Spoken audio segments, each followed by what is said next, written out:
नमस्कार दोस्तों, आप सबका स्वागत है आपके अपने YouTube चैनल पर।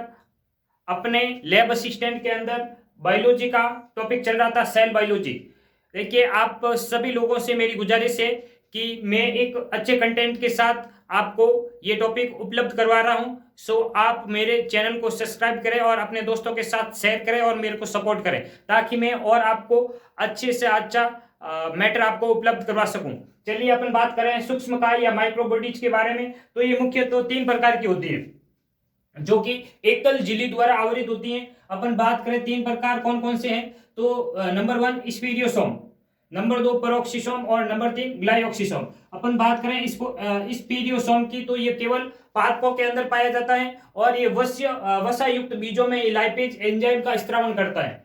क्या है स्पीरियोसोम? ये केवल पादपों में पाया जाता है, जंतुओं में ये नहीं पाया जाता है। ये वसा युक्त बीजों के अंदर लाइपेज एंजाइम का स्त्रावण करता है। नंबर दो पेरोक्सिसोम, यह जंतु तथा पादप दोनों में पाया जाता है। यदि अपन बात करें जंतुओं के अंदर, तो ये मुख्यतः यकृत तथा वृक्क की कोशिकाओं के अंदर पाया जाता है, जबकि पादपों के अंदर यह पर्णमध्यों तक में पाया जाता है। यदि अपन बात करें पादपों के अंदर, तो यह पादपों में प्रकाशीय श्वसन को पूर्ण करता है। यह माइटोकॉन्ड्रिया माइटोकॉन्ड्रिया माइटोकॉन्ड्रिया व हरित लवक के साथ मिलकर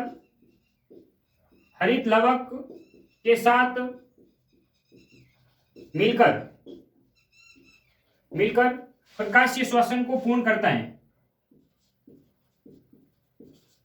प्रकाशीय श्वसन को C3 पादपों में पूर्ण करता है। यानी जो आपके सूक्ष्मकाय है पेरोक्सिसोम, यह पादपों में माइटोकॉन्ड्रिया व हरित लवक के साथ मिलकर C3 पादपों के अंदर प्रकाशीय श्वसन को पूर्ण करता है। यदि अपन बात करें ग्लाइओक्सिसोम की, तो देखिए ग्लाइओक्सिसोम यह भी केवल पादपों के अंदर पाया जाता है। जो वसा युक्त पादप होते हैं उनके अंदर पाया जाता है। वसा युक्त पादपों में पाया जाता है।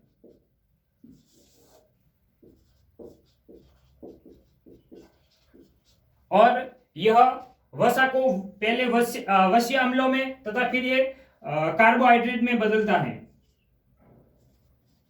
वसा को पहले वसीय अम्लों में,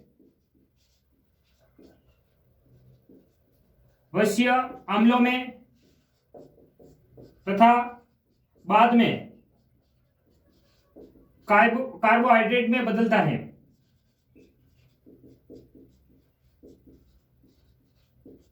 कार्बोहाइड्रेट में बदलता है। यानी ग्लाइओक्सिसोम का क्या कार्य है? ये वसा युक्त पादपों के अंदर पाया जाता है तथा वसा को पहले वसीय अम्लों में तथा बाद में ये कार्बोहाइड्रेट के अंदर बदल देता है। ये हो गए आपके माइक्रोबॉडीज यानी सूक्ष्मकाय। फिर अपन बात करते हैं, इसके बाद अपन बात करते हैं तारककाय के बारे में। सेंट्रोसोम या तारककाय, जो कि झिल्ली रहित कोशिकांग है। अब अपन बात करते हैं तारककाय या सेंट्रोसोम के बारे में।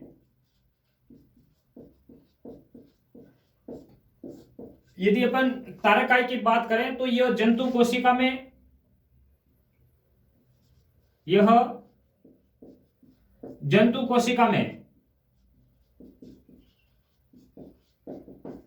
जो केंद्रक है उसके ऊपर पाया जाता है। जंतु कोशिका में केंद्रक के ऊपर पाया जाता है,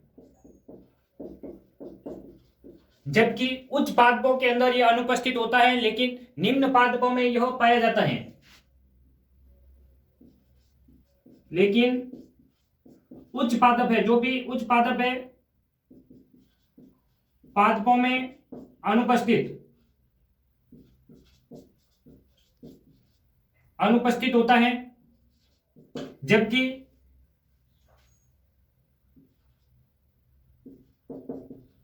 निम्न पादपों में, जैसे मैं बात करूं शैवाल या कवक या ब्रायोफाइटा,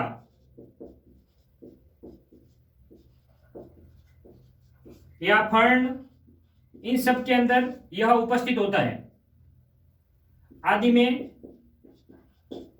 उपस्थित होता है। यानी तारकाय, जो कि जिसे अपन सेंट्रोसोम कहते हैं, यह जंतु कोशिका में केंद्र के ऊपर पाया जाता है, जबकि यह उच्च पादपों में क्या होता है, अनुपस्थित होता है। लेकिन निम्न पादपों में जैसे शैवाल, कवक, ब्रायोफाइटा, फर्न आदि में यह पाया जाता है। यदि अपन तारकाय की बात करें तो तारकाय में 2 तारक केंद्र पाए जाते हैं। तारक काय में 2 तारक केंद्र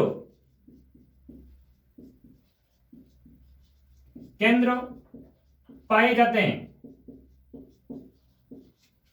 इसलिए इसे डिप्लोसोम कहा जाता है। इसलिए इसे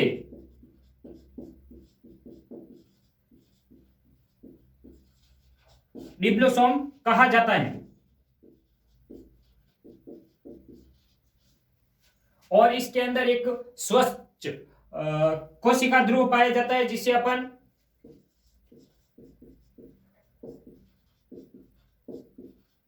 तारकाय में स्वच्छ कोशिका ध्रुव पाया जाता है,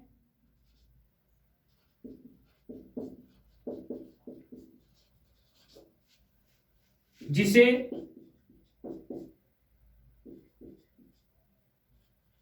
सेंट्रोस्फीयर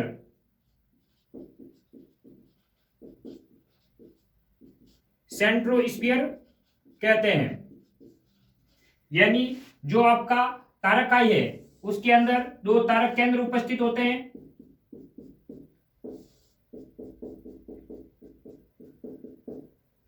ये हो गए आपके क्या, तारक केंद्र। और इनके अंदर स्वच्छ कोशिका ध्रुव भरा होता है, जिसे अपन सेंट्रोस्फीयर कहते हैं।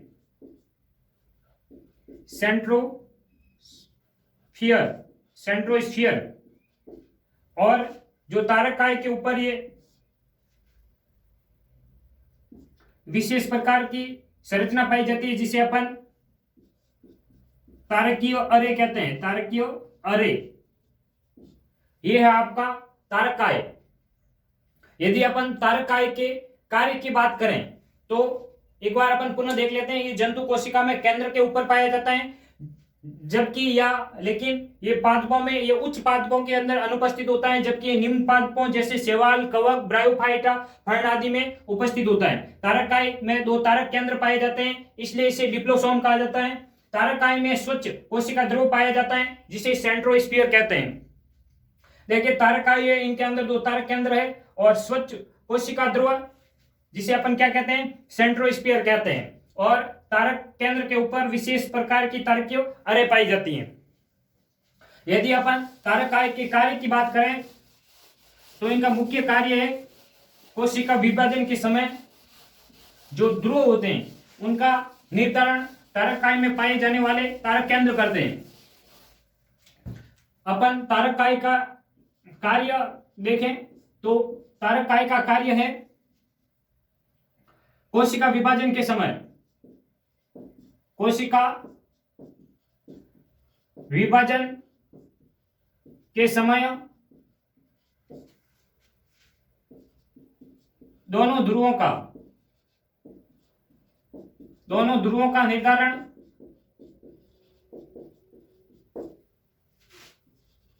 तारकाय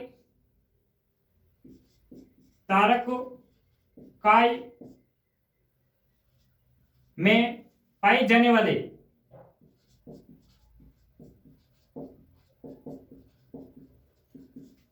तारक केंद्र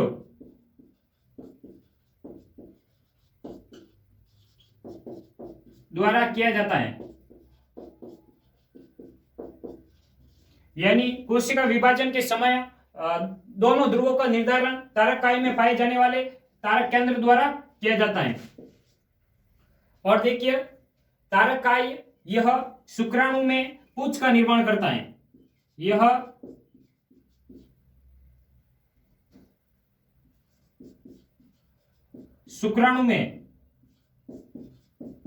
शुक्राणु के पूंछ का निर्माण करता है।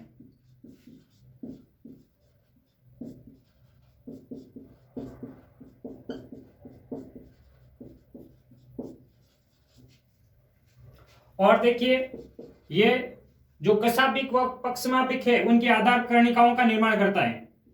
यह कशाभिक व पक्षमाभिक की आधार कणिका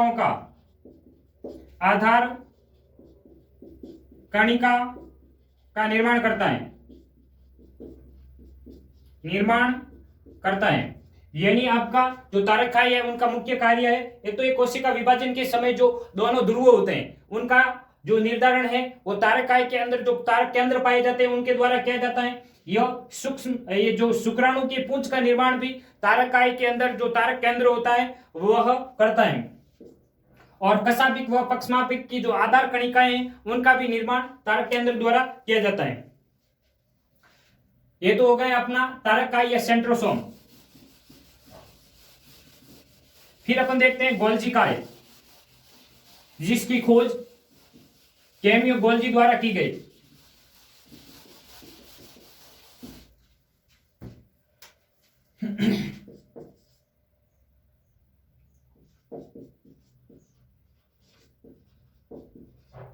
गोल्जी काई, यदि अपन इसकी बात करें खोज की, तो इसकी खोज कैमियो गोल्जी द्वारा की गई।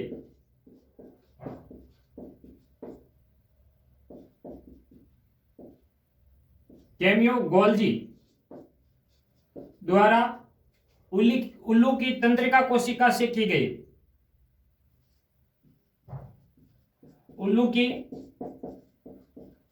तंत्रिका कोशिका द्वारा की गई। यानी जो गोल्जी काई है उसकी खोज कैमियो गोल्जी ने उल्लू की जो तंत्रिका कोशिका है उसके द्वारा इसकी खोज की। तंत्रिका कोशिका द्वारा इसकी खोज की। यदि अपन बात करें गोल्जी काई की, तो यह जंतु कोशिका में पाया जाता है। यह जंतु कोशिका में पाया जाता है, जबकि इनके पादप कोशिकाओं में इन्हीं के समान पाई जाने वाली संरचना को अपन डिप्टियोसोम कहते हैं। यह जंतु कोशिका में पाया जाता है तथा पादपों में इन्हीं के समान पाई जाने वाली संरचना को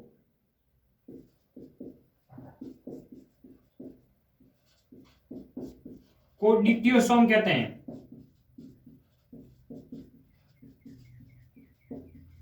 डिप्टियोसोम कहते हैं। अब देखिए ये क्या है, गोल्जी काई जो कि केंद्र के ऊपर उपस्थित होता है। इनके अंदर कुछ घटक पाए जाते हैं, जिस प्रकार ईआर यानी अंतःपर्देवी जालिका के अंदर पाए जाते हैं। सिस्टर्नी, पुटिकाएं व नलिकाएं, ये तीनों इनके अंदर पाई जाती हैं। अपन बात करें जंतु कोशिका में यह केंद्र के ऊपर उपस्थित होता है। जंतु कोशिका में केंद्रक पर उपस्थित होता है। और जो गोल्जी काई की जो उत्तर सतह वह केंद्र की ओर होती हैं, जिसे अपन शीश या निर्माणकारी सतह कहते हैं। यानी यह जंतु कोशिका में केंद्रक पर उपस्थित होता है तथा इसकी उत्तल सतह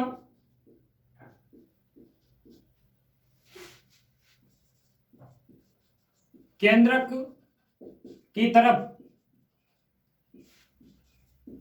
होती है, जिसे शीर्ष या निर्माणकारी सतह शीर्ष या निर्माणकारी सतह कहते हैं। जबकि जो केंद्र से दूर सतह होती है, जबकि जो केंद्रक से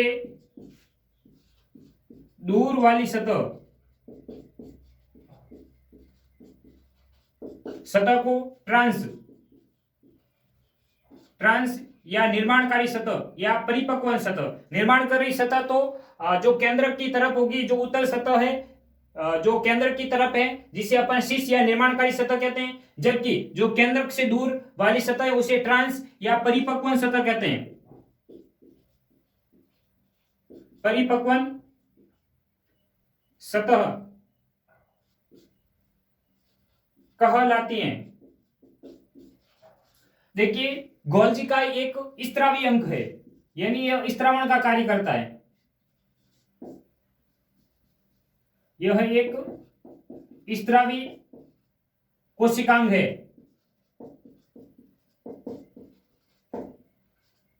कोशिकांग है, यानी जो आपका गोल्जिकाई है वो एक प्रकार का स्त्रावी कोशिकांग है, जिसकी खोज केम्यू गोल्जी ने उल्लू की तंत्रिका कोशिका के अंदर की, और यह जंतु कोशिका में पाया जाता है। जबकि पादप कोशिका में इनके समान पाई जाने वाली संरचना को अपन क्या कहते हैं? डिक्टियोसोम कहते हैं।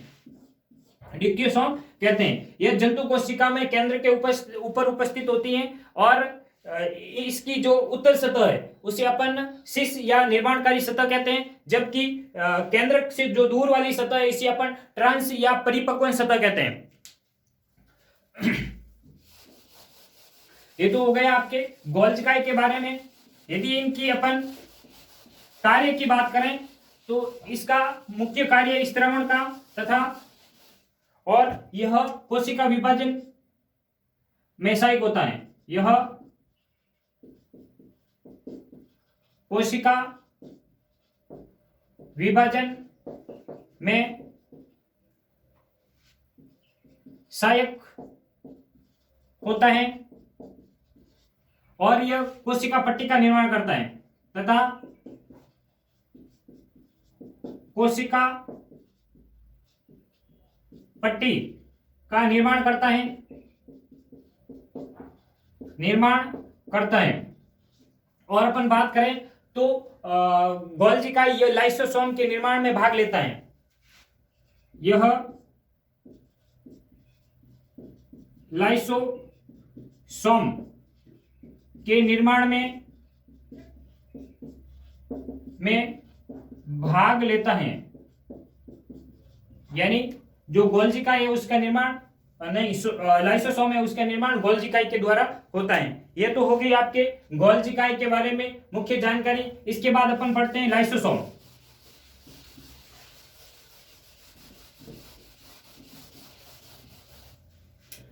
अपन बात करें लाइसोसोम की। लाइसोसोम यह इसे अपन बोलते हैं लयनकाय। लाइसोसोम की अपन बात करें तो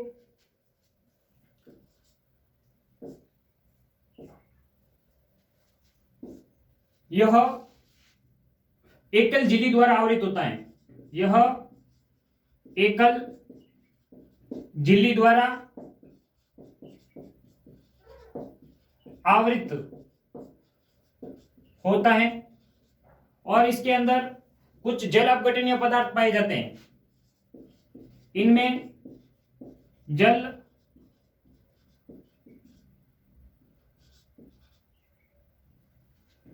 अपघट्य पदार्थ पाए जाते हैं, जल अपघट्य पदार्थ पाए जाते हैं, जैसे लाइपेज,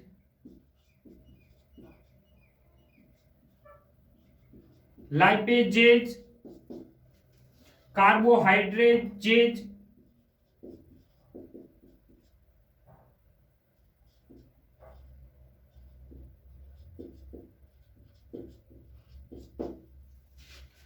पेप्टाइजेज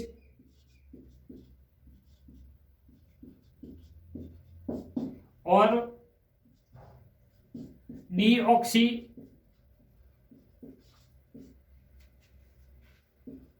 न्यूक्लिएज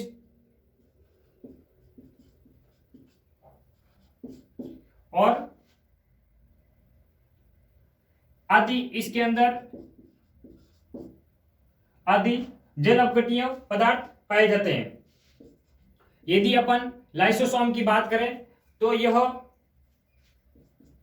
जब कोशिका के अंदर संक्रमण या रोग हो जाता है तो ये लाइसोसोम कोशिका के अंदर फट जाती है और कोशिका का ही पाचन कर लेती है, इसलिए इसे आत्मघाती थैली कहा जाता है। यह कोशिका में रोग या संक्रमण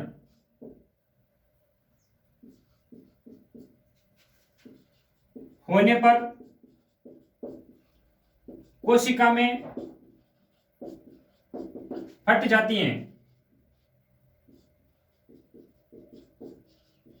तथा कोशिका का ही पाचन कर लेती हैं।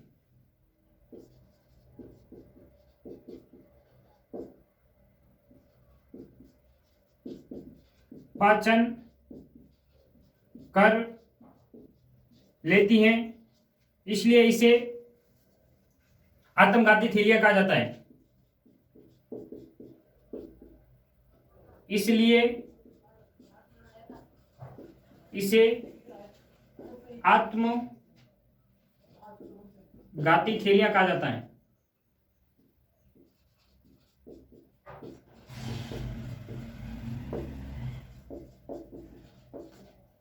ये हो गया आपका लाइसोसोम, जिसे अपन लयनकाई भी कहते हैं। ये एकल झिल्ली द्वारा आवृत होता है। इसके अंदर जल अपघटनीय पदार्थ पाए जाते हैं, जैसे लाइपेजेज, कार्बोहाइड्रेजेज, पेप्टाइजेज और डीऑक्सी न्यूक्लिएज आदि इसके अंदर जल अपघटनीय पदार्थ पाए जाते हैं। ये कोशिका में रोग या संक्रमण होने पर क्या करता है, कोशिका के अंदर फट जाता है तथा कोशिका का ही पाचन कर लेता है, इसलिए इसे आत्मघाती थैलिया कहा जाता है।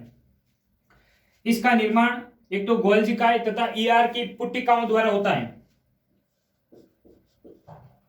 इसका निर्माण ईआर की पुट्टिका व गोल्जी काय द्वारा होता है। ये हो गए आपके लयनकाय की मुख्य जानकारी। आज के लिए इतना ही। आप सब लोगों से मेरी गुजारिश है, यदि आपको वीडियो अच्छा लगा है तो मेरे चैनल को सब्सक्राइब करें और अपने दोस्तों के साथ शेयर करें। जय हिंद।